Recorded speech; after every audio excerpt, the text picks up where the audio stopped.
Alhamdulillahi ala ni'matil iman wal Islam.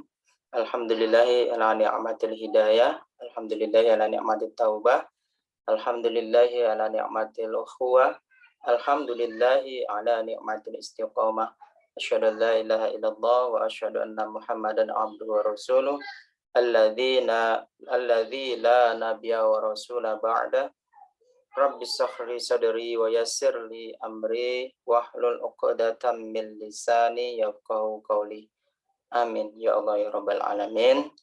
Alhamdulillah, pada hari ini, tepatnya siang hari ini, kita ada pertemuan online kembali ya, pertemuan sinkron daring ya.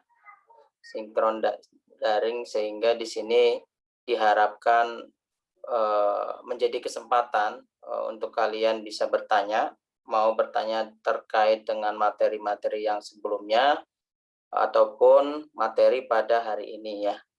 Insya Allah hari ini saya coba akan persingkat beberapa bahasanya. Hari ini kita masuki materi tentang bagaimana ekonomi desa itu dari perspektif Islam ya. Jadi kalau sebelumnya kalian sudah mempelajari tentang BUMDes, pelajari tentang koperasi kemarin dengan Bu Ina. Nah, pada hari ini kita coba eksplor kira-kira konteksnya kalau nilai-nilai Islam itu diimplementasikan, terutama di lembaga-lembaga tersebut seperti apa ya. Nah, ini harapannya bisa menjadi wawasan juga untuk kita dan bisa menjadi tantangan juga ya dalam kita mengimplementasikannya. Karena terkadang kita banyak hal gitu ya berkaitan dengan tanda kutip ya keislaman gitu, rata-rata tuh kolaps dalam hal ekonomi. Ini menjadi tantangan saya kira bagi kita semua sebagai seorang muslim gitu ya, bahwa muslim itu kafah sudah menyeluruh gitu ya, dan semuanya sudah terinternalisasi, tidak lagi mendikotomikan antara ini mah urusan ibadah, ini urusan agama gitu ya, berbeda dengan urusan ekonomi, berbeda dengan urusan politik ya. Jadi segala sesuatu sudah diatur, sudah ada pedomannya, sudah ada tata istilahnya juklaknya ya. Walaupun juknisnya mungkin beda-beda gitu ya, tapi juklaknya tuh ada gitu, pelaksanaannya. Itu selanjutnya nanti setelah pemaparan saya akan buka sesi tanya jawab dan juga nanti tanya jawabnya bisa bebas ya, materi sebelumnya ataupun nanti terkait dengan tugas, karena saya akan jelaskan juga tentang tugas besarnya, biar dari sekarang sudah mulai mencicil ya. Nah, nanti setelah UTS waktunya mungkin sekitar 3 pekan ya, 3 pekan itu untuk mengerjakan tugas ya, sama UTS berarti sekitar 1 bulan lah ya. Nah, setelah itu baru presentasi. Nah, presentasinya nanti saya akan coba cari momennya ya, apakah kita full Zoom atau nanti bisa pakai video. Berpengalaman dari kemarin-kemarin pakai video nggak terlalu begitu antusias ya, diskusinya nggak jalan gitu ya. Walaupun videonya jadi, tapi ada juga yang rada kemana-mana juga bahasanya. Makanya nanti akan coba saya pastikan lagi. Sejauh ini defaultnya adalah pakai Zoom ya. Pakai Zoom, nanti ada kita record ya, agar nanti saya juga bisa menilai secara komprehensif, saya dan Bu Ina ya, nanti kalau Bu Ina bisa bergabung. Baik, itu saya kira menjadi prolog. Setelah itu saya coba ingin menjelaskan ya, bagaimana sih berkaitan dengan ekonomi desa, ekonomi mikro yang berbasiskan dengan Islam ini.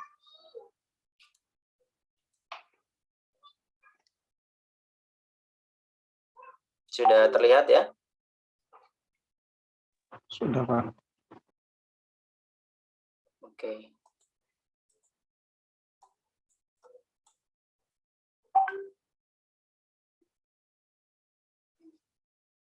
Oke, udah pada di-upload semua ya.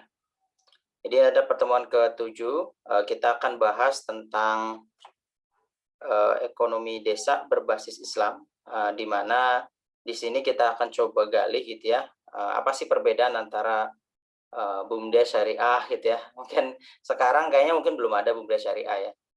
Silakan nanti bisa kalian cek ya. Terus juga nanti akan ada koperasi gitu ya, koperasi syariah, dan juga ada namanya BMT, Baitul Mal wa Tamwil. Nah, jadi bagaimana dia kombinasi antara sosial gitu ya, amal gitu, dengan bisnis ya, simpan pinjam. Ini kurang lebih outline-nya dari mulai pendahuluan, perkembangan ekonomi Islam itu sendiri, setelah itu dari ketiga lembaga tersebut, kira-kira bagaimana konsepnya ya.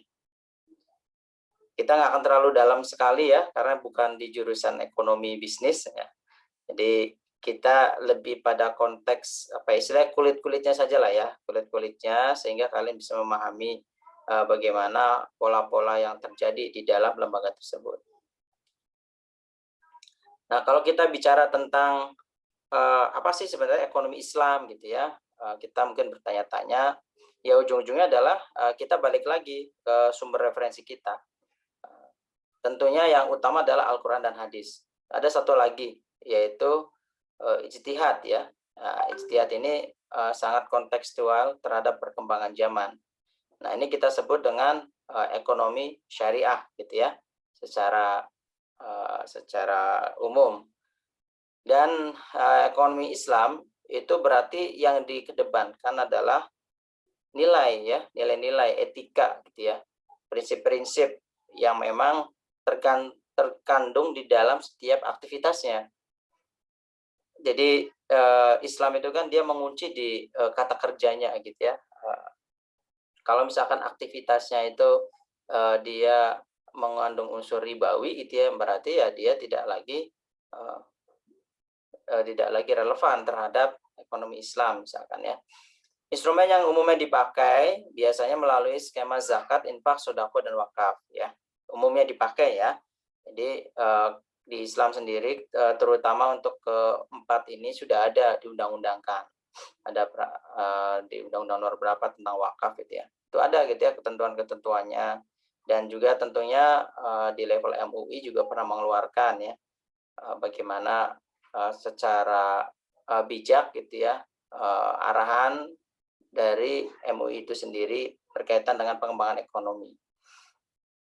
Yang terakhir adalah instrumen lainnya yang dapat digunakan seperti denda ya, roj, pajak dan sebagainya. Ini juga ada bahasanya dalam Islam, walaupun memang banyak ikhtilaf ya, banyak perbedaan pendapat gitu ya, terutama misalkan pajak. Pajak itu ada ulama yang ekstrim menolak gitu ya, karena tanda kutip dia sifatnya memaksa di dalam definisi undang-undang tentang perpajakan. Sedangkan semua yang memaksa itu kesannya tidak Islami gitu ya, kesannya menimbulkan konflik dan sebagainya, dan itu bagian dari katanya tidak termasuk dalam nilai-nilai Islam gitu ya. Walaupun kalau kita lihat kalau kita bicara tentang kemaslahatan ini bisa lebih menang gitu ya. Jadi kalau ini bagian dari kemaslahatan kita bersama, ya berarti orang juga harus taat bayar pajak gitu ya. Termasuk denda ya. Denda ini juga ulama-ulama salaf masih sangat mendebat ya, istilahnya mendebat dari adanya istilah ini. Jadi dia salah satu yang membuat statement dia tuh, untuk bank syariah pun yang sekarang masih belum syariah gitu ya, masih ada unsur ribawi gitu ya. Dan disinilah memang menjadi tantangan kita sebagai muslim untuk menyempurnakan, bukan malah meninggalkan ya. Jadi untuk memulai sesuatu itu tidak wajib sempurna langsung gitu ya, tapi juga bertahap. Ada sunatullahnya, ada tahapan proses, loopingnya, evaluasi gitu ya, sehingga apa yang menjadi targetan-targetan, mimpi bersama umat muslim itu bisa tercapai. Nah, ini kurang lebih kalau saya ngambil dari salah satu buku ya yang dikarang oleh Puspito Rini, ini tentang ekonomi desa berbasis Islam ya. Memang dia kasih judul bukunya seperti itu, ekonomi desa Islam.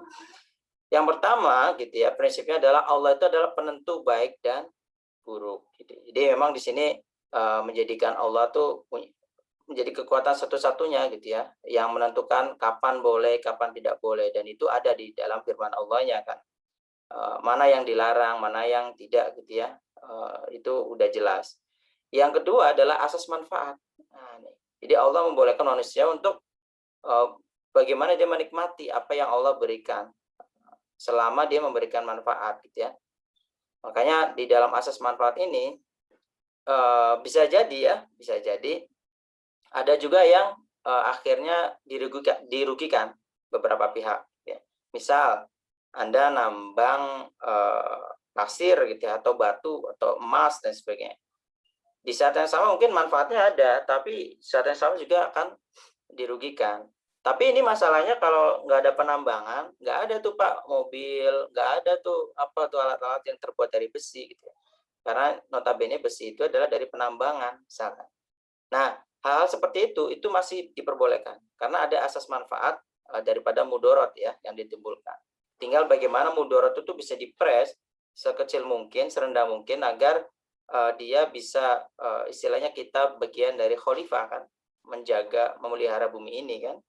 Asas moderat, tidak berlebihan, namun juga tidak sampai kekurangan. Saya kira hampir sama ya. Di sini lebih pada nggak boleh melampaui batas. Istilahnya kita perlunya 10 ya ambil 10 gitu ya.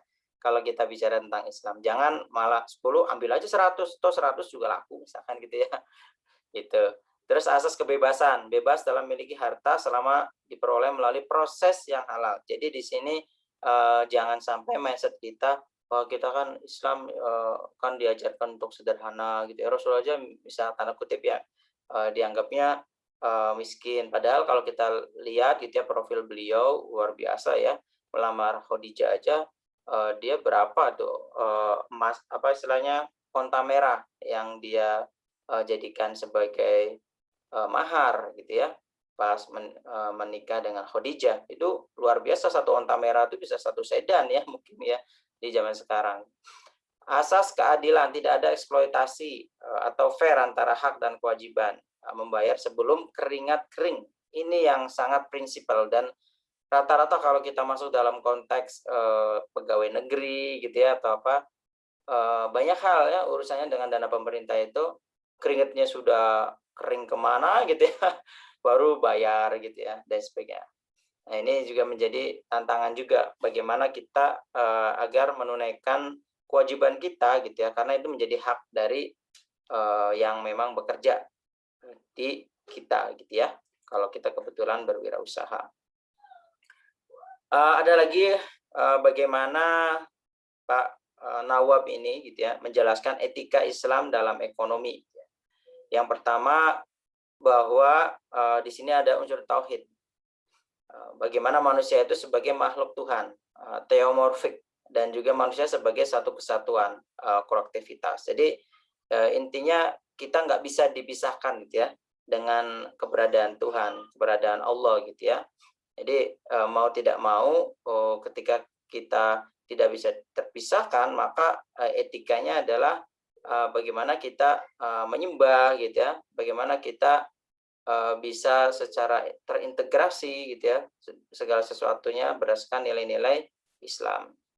Dimensi horizontal antara manusia gitu ya. Kalau tadi bicara tentang Allah dengan makhluknya, jadi makhluk dengan kholik gitu ya. Kalau di sini adalah antar makhluk. Bagaimana di situ sisi-sisi keadilan gitu ya, sisi-sisi hal apa tidak boleh boros dan sebagainya itu masuk dalam konteks kita beretika di dalam Islam. Yang ketiga adalah pada variabel kehendak bebas. Jadi di sini lebih ekonomi sebagai ibadah ghairu maghdo. Ya, jadi ingat kalau dalam Islam itu kan ada ibadah maghdo yang sifatnya ritual gitu ya. Ada yang ghairu maghdo yang sifatnya non ritual. Kita bertransaksi, saya ngajar kalian tentang ekonomi desa itu bisa masuk dalam ghairu maghdo, tergantung niatnya gitu ya. Kalau diniatkan hanya untuk saya mencari nafkah gitu ya, tanpa diniatkan ini bagian dari ibadah ya bisa jadi hanya itu yang didapat gitu kan. Tapi kalau saya niatkan ini merupakan bagian dari ibadah yang nanti kalian bisa terapkan di kehidupan selanjutnya itu akan berlaku juga bagaimana pahala ya untuk orang yang mengerjakannya. Dan ingat, dalam bermuamalah ini ketentuannya cuma satu, semua boleh kecuali yang dilarang ya. Jadi jangan kebalik ya, jangan kebalik, jadi semua dilarang atau kecuali boleh atau apa gitu yang lainnya. Jadi semua itu boleh gitu ya, kecuali ada larangan-larangannya. Oh, nggak boleh riba, nggak boleh ini, itu yang concernnya kan. Jadi jangan sampai nanya, Pak, ini boleh nggak? Gitu. Nah ini sangat tidak prinsipil sekali gitu ya. Ada pertanyaannya, ada larangannya enggak gitu kan? Kalau nggak ada larangannya, berarti teruskan. Terakhir adalah pertanggungjawaban. Ya, jadi ini merupakan amanah dan akuntabilitas dalam ekonomi. Ya. Dan ini ketika kita meyakini bahwa setiap manusia akan diminta pertanggungjawaban atas apa yang dilakukan. Kalaupun harta akan ditanya, hartanya berasal dari mana, dibelanjakan buat apa, gitu ya. Segala sesuatunya akan dihisab, akan dihitung, gitu ya. Dan Allah itu adalah Maha Adil. Segala sesuatunya yang mungkin tangan awal nggak bisa bicara di dunia, mungkin nanti akan bisa bicara di akhirat, gitu ya. Pasti ya, bukan mungkin lagi, pasti akan bicara di akhirat. Pengakuan-pengakuan dari anggota badan kita. Nah, selanjutnya pertanyaannya adalah larangannya apa aja kalau kita bicara tentang muamalah nih, tentang perdagangan. Tadi kan di klausul yang sebelumnya dalam bermuamalah itu semua itu boleh kecuali yang dilarang. Berarti kita concern sebenarnya apa yang dilarang gitu ya di dalam Islam dalam bermuamalah. Pertama adalah riba. Jadi riba ini saya kira sudah menjadi prinsipal ya, walaupun nanti akan kita bahas juga seberapa posisi ribanya gitu ya. Dalam beberapa hadis sih riba mau sekecil apapun sama gitu ya. Makanya di sini harus lihat tingkat kemudorotan, kemaslahatannya seperti apa. Apa sih sebenarnya yang dimaksud dengan riba? Intinya adalah dia melebihkan atau menambahkan sesuatu yang di luar dari transaksi. Transaksinya akadnya adalah 100, ya harusnya dilunasi 100, bukan malah merembet akhirnya jadi 150 gitu ya. Landasannya ada di surat-surat yang ada di bawahnya ya, dari Ar-Rum, An-Nisa, Al-Imran, Al-Baqarah dan sebagainya. Yang kedua adalah gharar. Kalau gharar ini adalah tipuan ya. Jadi banyak hal yang sifatnya kayak gambling lah istilahnya ya, menipu gitu. Nah, ini adalah gharar ya. Bagaimana di sini dalam hadis riwayat Muslim menyampaikan Rasulullah itu melarang jual beli hasah gitu, dan juga gharar gitu ya. Yang ketiga adalah maisir. Maisir ini adalah memperoleh sesuatu dengan sangat mudah tanpa kerja keras atau keuntungan tanpa kerja spekulatif. Jadi di sini lebih pada ini ya, judi ya, perjudian ya, spekulatif. Di kayak di kampung-kampung tuh ada namanya togel gitu ya. Mungkin sekarang juga masih ada gitu ya. Lotre dan sebagainya. Hal seperti itu Islam tidak memperkenankan lah ya. Karena seolah-olah kita menjadi orang yang meratap gitu ya. Jadi tidak punya harapan, tidak punya mimpi gitu ya. Meratap saja gitu ya pasrah. Yang keempat adalah haram. Nah, jadi ini bicara lebih ke zat ya kalau haram. Di sini konteksnya ada babi, anjing, bangkai dan sebagainya. Walaupun yang secara spesifik kalau kita bicara tentang zat itu adalah babi ya dan bangkai. Biasanya kalau anjing itu masih ada beberapa yang debatable karena di dalam Al-Qur'an tidak dijelaskan secara khusus ya. Apalagi ada surat Al-Kahfi gitu ya, bagaimana pemuda itu sama ditambah satu anjing gitu ya di dalam gua sampai berapa lama gitu. Itu kan menjadi salah satu juga anjing itu masih debatable sebenarnya di dalam proses, di dalam kita mengklasifikasikan halal atau haramnya. Dan haram itu karena bukan zat, tapi bicara tentang cara gitu ya. Jadi nggak ada istilahnya anak haram gitu ya. Oh, anak hasil dari perkawinan tanpa nikah gitu ya, itu anak haram, nggak ada ya. Yang diinikan adalah caranya gitu ya. Caranya itu kalau haram berarti akan menjadi tidak barokah atau akhirnya menimbulkan mudorot gitu ya. Itu. Yang terakhir adalah zalim.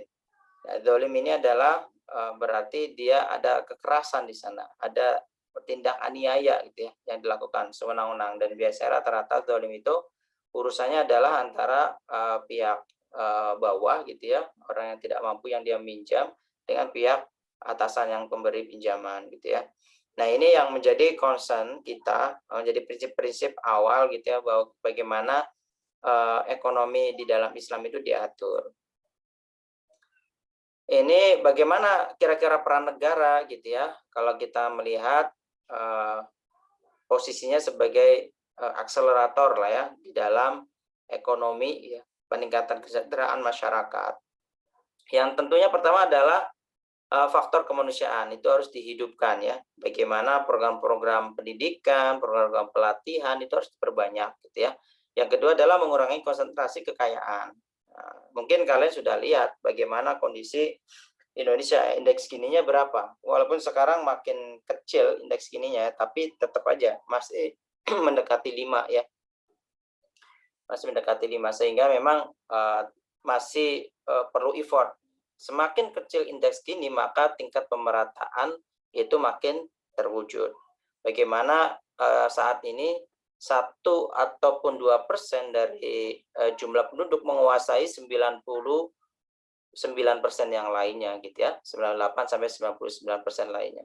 Ini kan ironis, berarti banyak aktor-aktor kapitalis yang dia itu bekerja ya di dalam negara kita gitu loh. Yang ketiga adalah restrukturisasi ekonomi. Jadi di sini lebih pada penyiapan prioritasnya ya. Misalkan ketika COVID dan sebagainya, ini kan berarti harus ada restrukturisasi nih. Ini dulu, sehingga ini akan lebih efisien, ini lebih berdampak dan sebagainya. Terus juga restrukturisasi keuangan, bagaimana kita bicaranya berkaitan dengan investasi, kita deposit dan sebagainya. Dan di sini peran-peran kita agar bisa memangkas atau bisa menghilangkan sistem bunga gitu ya di dalam proses bertransaksi. Terakhir adalah perencanaan kegiatan strategis, bagaimana kita ya negara ini harus berperan dalam melingkan beberapa dimensi-dimensi yang ada atau sektor-sektor yang ada gitu ya, agar segala sesuatunya bisa link and match, enggak missing gitu ya. Ketika si daerah A dia butuh padi, maka mungkin bisa disuplai dengan daerah B dan sebagainya seterusnya ya. Jadi di sini ada peran negara cukup penting ya di dalam konteks mengintegrasikan. Kita coba masuk ke perkembangan ekonomi Islam ya. Di sini kalau kita lihat ada terbagi menjadi 2 nih. Ada yang sifatnya profit, ada yang sifatnya non profit. Yang profit berarti segala lembaga ekonomi yang memang berlabelkan syariah gitu ya. Sedangkan kalau non profit yaitu adalah zakat, infak, sedekah dan wakaf ya. Jadi itu kurang lebih pembagiannya, dan secara detail kalian bisa melihat ya bagaimana kondisi perkembangan ekonomi Islam kita. Memang masuknya di Indonesia ini kan udah lama ya, dari tahun 63 ya. Di situ disampaikan 63, terus setelah itu masuk di 80 udah mulai tuh ada namanya wacana bank syariah didirikan gitu ya. Dan di sini Bank Muamalat menjadi bank pertama gitu ya yang didirikan untuk mengakomodir kegiatan-kegiatan syariah gitu ya, kegiatan-kegiatan simpan pinjam, pembiayaan dan sebagainya ya untuk urusan syariah. Nah, setelah itu barulah dibentuklah Dewan Syariah Nasional DSN ya tahun 2000, dan di situ mulai MUI dan sebagainya mengeluarkan juga berkaitan dengan cara-cara gitu ya akadnya, apakah mudhoroba dan sebagainya. Nah, setelah itu baru tuh setelah 2005 kita mulai settle. Ada 3 bank syariah gitu ya yang memang sangat concern waktu itu adalah bank syariah, ada muamal, ada ini ya Bank Syariah Mandiri, ada Bank BRI Syariah dan sebagainya, dan satu lagi BNI Syariah gitu ya. Dan ada 19 unit usaha syariah lainnya. Nah, ada satu hal yang menarik yang perlu kita pahami juga. Sekarang ini kondisi Bank Muamalat sahamnya dikuasai oleh non-muslim, kalau tidak salah ya. Nanti silakan dicari informasinya. Nah, ini menjadi tantangan juga nih. Kok bisa seperti itu gitu ya? oh ternyata banyak hal yang akhirnya ditinggalkan oleh nasabahnya. Simple ya, bisa karena modalnya enggak besar, akhirnya margin profitnya itu dia nggak bisa tekan, sehingga orang pada pindah ke bank yang lain yang lebih kecil marginnya misalkan. Itu salah satunya ya. Dan ini seiring waktu perkembangan ekonomi Islam mengalami stagnasi dengan, tapi apa istilahnya, tantangannya kita kan totalnya itu 85% nih penduduk gitu ya. Tapi indeks keuangan Islam yang oleh OJK itu kita masih jauh sekali gitu ya. Tahun 2016 saja masih di 8,11%. Jadi intinya adalah masyarakat Islam sendiri itu tidak trust dengan lembaga ekonomi syariah gitu ya. Itu intinya. Nah, kenapa tidak trustnya? Itu bagian yang harus kita gali. Apakah masalahnya adalah kita cenderungnya cari yang paling murah tapi tidak memperdulikan ya syariah atau tidaknya, atau seperti apa? Itu perlu juga ya kita pahami. Nah, ini adalah satu tugas yang saya harapkan nanti kalian bisa upload ya di kuliah pekan depan sebelum UTS gitu ya. Jadi tugasnya simpel, bagaimana kalian diminta berpendapat kira-kira ya dengan perkembangan saat ini perekonomian Islam itu kira-kira seperti apa? Apalagi sekarang udah ada namanya BSI ya, Bank Syariah Indonesia, di mana dia adalah merger dari 3 bank syariah yang ada di Indonesia.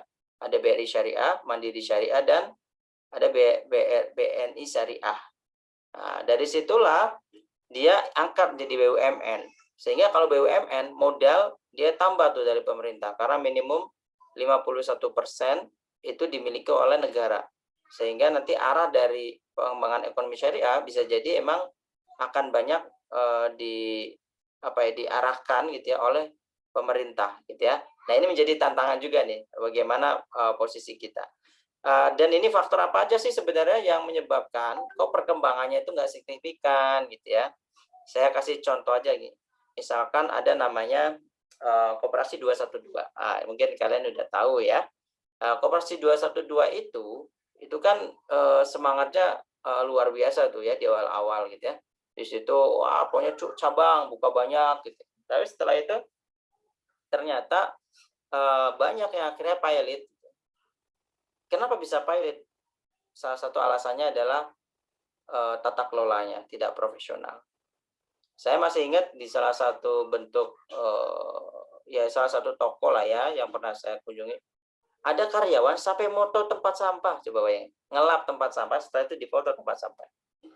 Berarti kan di sini edukasi ya, pemahaman SDM terhadap service excellent itu dia terapkan bener itu ya. Dia lap kaca terus gitu ya. Padahal dia kasir ya, habis itu masuk lagi gitu ya. Nah, hal seperti itu yang memang kita masih kurang ya, kalau saya boleh akui dalam Islam. Nah, ini kita mulai masuk nih di lembaga-lembaga ekonomi yang kira-kira kalau berbasis Islam seperti apa ya gitu ya bentuknya. Apalagi yang pertama ini adalah BUMDes. Ya, BUMDes ini kan kalau kalian lihat nampaknya belum ada ya yang dia membuat BUMDes, tapi BUMDes khusus terkait dengan syariah misalkan dan berkaitan dengan berbasis nilai Islam. Nah, bagaimana sih konsep BUMDes berbasis nilai Islam? Pertama, pada dasarnya secara prinsip memiliki peran yang sama dengan BUMDes pada lainnya. Jadi nggak ada yang signifikan ya. Jadi proses bisnisnya pun sama saja gitu ya dengan BUMDes pada umumnya. Cuman bedanya dia akan lebih memperhatikan akadnya atau perjanjiannya antara orang yang nanti akan memberikan pinjaman gitu ya dengan yang meminjamkannya gitu. Yang ketiga adalah secara legal Kemendes sendiri tidak mengatur sebenarnya bagaimana mengetahui BUMDes dengan tata kelola syariah. Jadi pilihan untuk memilih syar'i atau tidak ya, syariah atau tidak, itu adalah di masyarakat desa itu sendiri.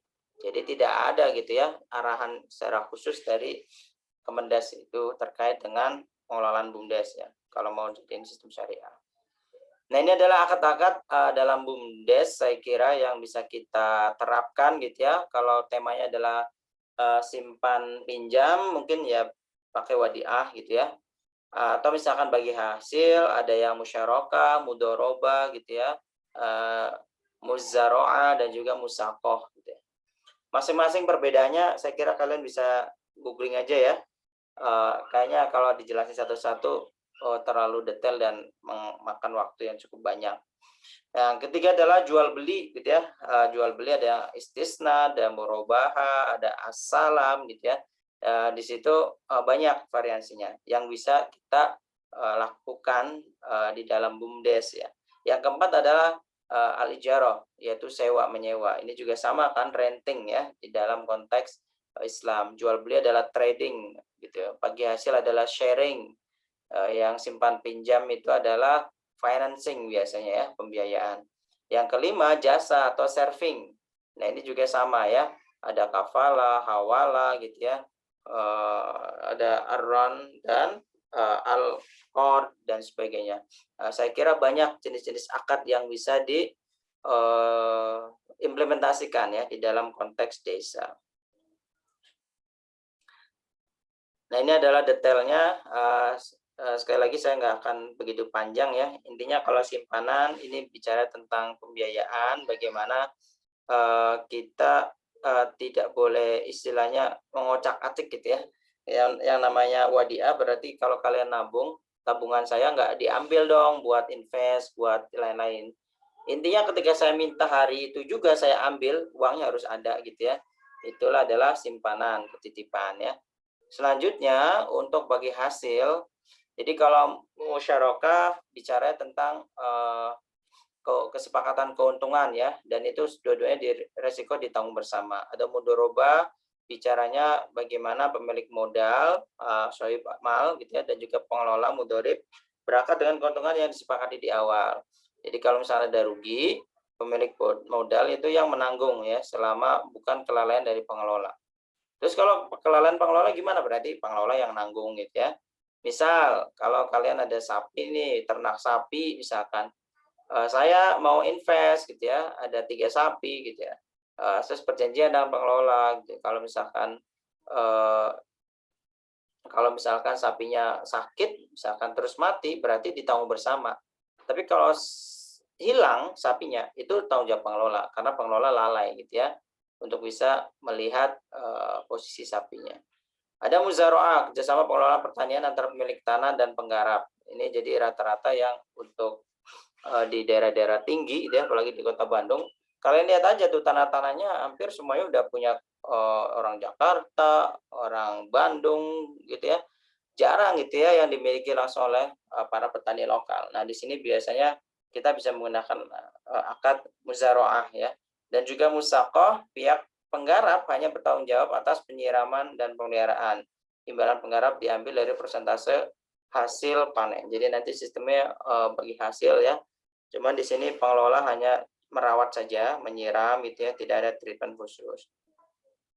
Selanjutnya adalah jual beli. Jual beli di sini bagaimana hubungan antara sohib mal gitu ya dengan peminjam, dengan pembeli, gitu ya. Dan di sini memang ada yang diatur gitu kan, ditambah margin keuntungannya, terus juga ada yang memang ditalangin dulu gitu ya, kayak as-salam ini ya, atau istisna itu kontrak penjualan antara pembeli dan pembuat barang. Jadi biasanya kontrak dulu di awal gitu ya, tapi barangnya belum ada gitu ya, baru akan dibuat, itu namanya istisna ya. Rumah misalkan saya bayar dulu DP dulu, setelah itu kontrak istisna baru sekian bulan dibangunkan, itu namanya istisna ya, sistem inden istilahnya ya dalam ekonomi yang non ini ya, yang konvensionalnya. Yang selanjutnya adalah sewa ya. Sewa itu adalah berarti ya saya kira udah paham lah ya, sewa intinya bagaimana kita bisa memberikan ya barang atau jasa yang kita punya gitu untuk bisa disewakan kepada yang bersangkutan. Ini jasa, saya coba skip aja ya karena ini panjang juga nih. Nah, kira-kira ada namanya DSN, peran Dewan Syariah Nasional, kira-kira kalau ke BUMDes kayak gimana gitu ya.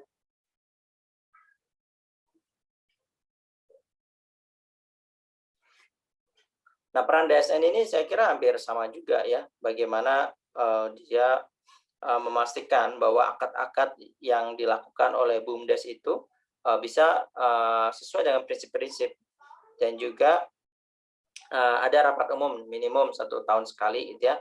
Itu juga ada monefnya.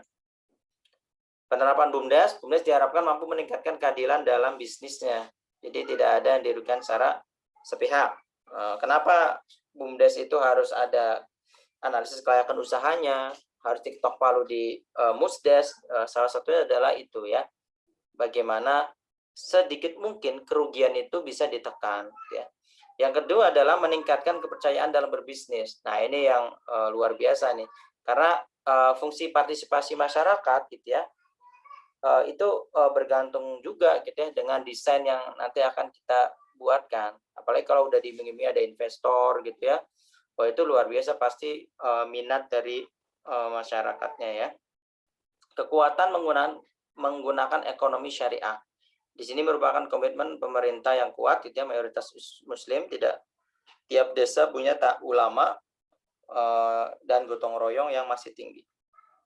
Kelemahannya untuk BUMDes adalah masih kurangnya pemahaman masyarakat. Ini jelas ya, rata-rata ya kayak Iwan Fals ya, nyanyian lagu setuju gitu ya, kalau di musyawarah-musyawarah itu. Jadi belum secara inisiatif bertanya gitu ya, secara inisiatif dia mengelola gitu.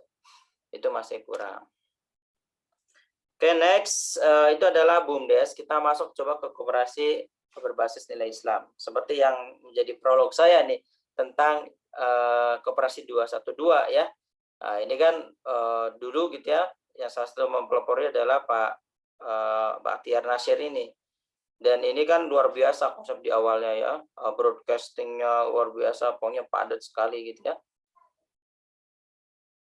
Tapi memang kita lihat bagaimana tata kelolanya. Percuma tata kelolanya memang kurang profesional kok misalkan. Ya akhirnya ditinggalkan. Jadi konsumen itu kan dia rasional ya. Sehingga kita harus bisa membaca apa keinginan, apa yang menjadi kebutuhan dari para konsumen gitu ya. Ini adalah konseptual dan prinsipnya dalam koperasi. Jadi tujuan koperasi syariah adalah tidak bukan adalah meningkatkan anggota gitu ya, secara ekonomi terutama, serta kesejahteraan yaitu secara sosial, serta untuk mengembangkan ekonomi Indonesia sesuai dengan prinsip-prinsip Islam. Ada 4 hal yang menjadi prinsip ya. Pertama adalah bahwa kekayaan adalah amanah dari Allah. Jadi memang segala sesuatu yang kita punya sekarang kita menempel di kita adalah semuanya punya Allah gitu kan. Jadi gak bisa kita seenaknya gitu ya mengambil secara egois gitu ya, mengambil setiap resources. Sama halnya ketika di dalam salah satu hadis bahwa manusia itu berserikat dengan air gitu ya, api dan energi gitu ya, atau listrik misalkan. Nah itu berarti untuk 3 itu nggak boleh diprivatisasi idealnya. Segala sesuatu itu harus disediakan oleh negara dan harus free gitu ya. Itu contoh. Yang kedua adalah setiap manusia memiliki hak dan kebebasan untuk melakukannya asalkan sesuai dengan ketentuan syariah ya. Jadi memang bebas ya. Pada dasarnya kita nggak terkungkung gitu ya, Islam itu wah nggak boleh ini, nggak boleh itu. Ya udah itu aja, larangannya aja yang fokus, selebihnya kan boleh ya. Yang ketiga adalah manusia adalah khalifah Allah dan makmur yang memakmurkan di bumi ini. Menjunjung tinggi keadilan dan menolak segala sesuatu yang berkaitan dengan ribawi dan konsentrasi sumber daya ekonomi pada sekelompok orang. Baik, itu adalah prinsip-prinsipnya. Yang selanjutnya adalah definisi koperasi syariah, ada banyak. Intinya adalah koperasi syariah itu merupakan bentuk koperasi yang seluruh kegiatan usahanya bergerak di bidang pembiayaan, bisa berupa saving, tabungan, bisa berupa juga bentuk-bentuk lainnya, investasi lain. Banyak saya kira definisi itu ya. Ini landasan-landasannya, landasan berdasarkan syariah Islam, yaitu Al-Quran dan As-Sunnah gitu ya, dengan membantu ta'awun dan saling menguatkan, takaful. Yang kedua adalah berdasarkan Pancasila dan Undang-Undang Dasar, saya kira gitu ya. Yang ketiga berdasarkan prinsip keluarga dan kepentingan bersama. Oke, ini saya lanjut nilai-nilai koperasi. Setidaknya ada 7 ya, ada sidik, amanah, tablik, fatona, ada istiqomah gitu ya, ada riayah, ada juga mas'uliyah gitu ya. Ini adalah nilai-nilai koperasi syariah yang saya kira kalian juga perlu pahami gitu ya, sehingga ketika kalian bisa menilai ini sebenarnya masih sesuai nggak sih dengan prinsip-prinsip koperasi. Nah, itu kalian juga bisa ya melihat dari prinsip-prinsip ini. Syarat dalam berusaha koperasi syariah. Jadi semua kegiatan dalam koperasi ini adalah kegiatan yang sah ya, bisnisnya sah. Nggak boleh yang sifatnya ilegal gitu ya. Dan juga menguntungkan tentunya dengan sistem bagi hasil. Koperasi ini harus menjalankan fungsi dan perannya sebagai badan usaha ya. Jadi nggak boleh koperasi itu hanya istilahnya tukcing gitu ya, duduk cicing gitu ya, udah diam aja, yang penting dapat gitu ya, misalkan perusahaannya itu nggak seperti itu ya. Yang ketiga adalah setiap bisnis yang dijalankan oleh koperasi harus mengacu pada fatwa dan ketentuan DSN dan juga ada Dewan Ulama Indonesia ya. Jadi memang harus ada ACC dulu nih kalau kita mau bicara yang terkait dengan syariah. Selanjutnya adalah setiap bisnis yang dijalankan oleh koperasi tidak boleh bertentangan dengan hukum. Misalkan jual ganja, misalkan gitu ya, terus jual senjata api. Nah, itu jadi segala sesuatunya sama peraturannya, berkaitan dengan peraturan yang berlaku di Indonesia. Terakhir yaitu Baitul Mal wa Tamlil gitu ya. Ini saya coba sarikan dari salah satu tugas akhir. Jadi Baitul Mal wa Tamlil itu adalah lembaga keuangan mikro atau LKM gitu ya, yang beroperasi berdasarkan prinsip-prinsip syariah. Kategori dalam perbankan ya, namun bersifat informal. Jadi dia itu kategorinya masih kayak bank-bank pada biasa gitu ya, tapi masuknya adalah sektor informal gitu ya. Kenapa menjadi sektor informal? Ya ini menjadi hal yang menarik juga ya untuk kita gali gitu ya. Ternyata memang kalau formal banyak yang diatur pemerintah dan sebagainya. Mungkin beberapa yang nggak begitu stroke gitu ya, akhirnya dianggap sebagai hal-hal sifatnya formal. Berdasarkan kelompok swadaya masyarakat, disebut juga Balai Usaha Mandiri Terpadu yang bertujuan dalam menumbuh kembangkan bisnis usaha mikro dalam rangka mengangkat derajat dan martabat isu kepentingan mikro kaum fakir miskin ya. BMT merupakan KSM atau kelompok swadaya masyarakat yang gitu ya berupaya mengembangkan usaha-usaha produktif dan investasi. Jadi produktif berarti uangnya diputar ya di situ, memberikan modal pembiayaan, ada juga investasi. Orang mau investasi melalui BMT itu bisa gitu ya. Nah, tentunya memang ada konsekuensi ketika BMT, berarti dia juga bukan hanya mengelola bisnis tapi juga mengelola hal-hal yang berkaitan dengan sosialnya. Ciri-cirinya, pertama orientasinya bisnis, itu oke ya, dan juga keuntungan bersama, meningkatkan pemanfaatan ekonomi dan sebagainya. Bukan lembaga sosial, tetapi mampu dimanfaatkan dalam mengefektifkan penggunaan dana zakat. Ya, walaupun dia bukan lembaga sosial ya, bukan yayasan, tapi dia diperbolehkan tuh bisa mengefektifkan. Pemberdayaan secara bottom up dan partisipasi sesuai peran serta masyarakat lokal, oke. Dimiliki bersama khususnya untuk masyarakat yang kurang mampu di lingkungan tersebut. Ini adalah konsepnya, ada Baitul Mal, ada Baitul Tamwil ya. Jadi ada dua hal. Kalau Baitul Mal berarti dia sebagai rumah harta ya. Jadi rumah harta tuh berarti ya istilah ngumpulin lah ya, ngumpulin dari masyarakat, tidak sodako, infak, zakat. Di sini ada prelansis dan distribusi sesuai dengan amanah. Jadi itu yang dilakukan oleh Baitul Mal ya, bagaimana dia nanti akan mendistribusikan zakat, infak, sedekah sesuai dengan amanah. Kalau Baitul Tamwil maka dia adalah rumah pengembang harta misalkan. Jadi bukan rumah harta, dia nanti akan mengembangkan alias masuk di dalam rona-rona bisnis ya di dalamnya. Selanjutnya fungsi BMT. Jadi di sini BMT itu ya profit and social oriented ya, itu istilahnya. Meningkatkan kualitas SDM anggotanya itu jelas ya, terutama para pengurus dan pengelola, agar apa? Tata kelolanya bisa lebih profesional. Yang kedua, mengorganisasi dan memobilisasi dana sehingga yang dimiliki masyarakat makin dapat dioptimalkan untuk kepentingan orang banyak ya. Jadi di sini adalah keywordnya di mengorganisasi ya, anggaran.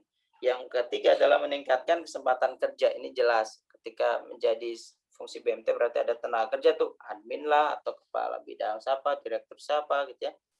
Yang selanjutnya adalah meningkatkan kualitas produk usaha dari tiap anggota. Terakhir adalah meningkatkan kualitas lembaga ekonomi dan sosial masyarakat. Ya.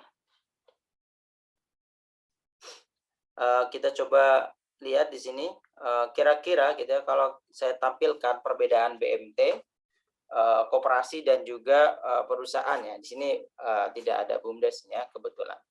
Kalian bisa lihat di sini ya, dari mulai badan hukum.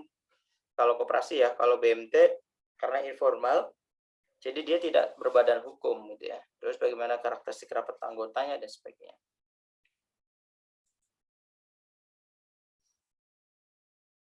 Selanjutnya adalah operasionalisasi BMT. Ya, ini yang lebih teknis lagi. BMT hampir sama dengan bank pada umumnya karena melakukan perhimpunan dana dalam bentuk simpan dan menyalurkan ke masyarakat yang membutuhkan. Secara kelembagaan, BMP didampingi lembaga pusat bisnis usaha kecil, PINBUK ya. Jadi di sini nggak tanggung-tanggung ya. Bagaimana secara kelembagaan ini perlu didampingi nih dengan pusat bisnis usaha kecil. Karena memang tadi di sektor informal kan, umumnya BMT berada di lingkungan masjid, pesantren, masjid taklim, pasar maupun sekolah atau madrasah. Jadi rata-rata dia hidupnya di masjid-masjid ya, BMT, walaupun tidak menutup kemungkinan ada di pasar, sekolah dan sebagainya. Ya, itu adalah materi kita hari ini ya. Setelah ini saya akan izin stop record ya. Setelah ini kita langsung masuk ke sesi diskusi dan nanti setelah diskusi saya akan sampaikan tugas besarnya. Baik, itu merupakan prolog dari saya. Saya kira ya selama lebih kurangnya 1 jam gitu ya. Kalian bisa memahaminya lebih komprehensif. Silakan mengulang lagi videonya. Setelah nanti saya akan kirimkan recordnya ya. Baik, itu dicukupkan demikian. Assalamualaikum warahmatullahi wabarakatuh.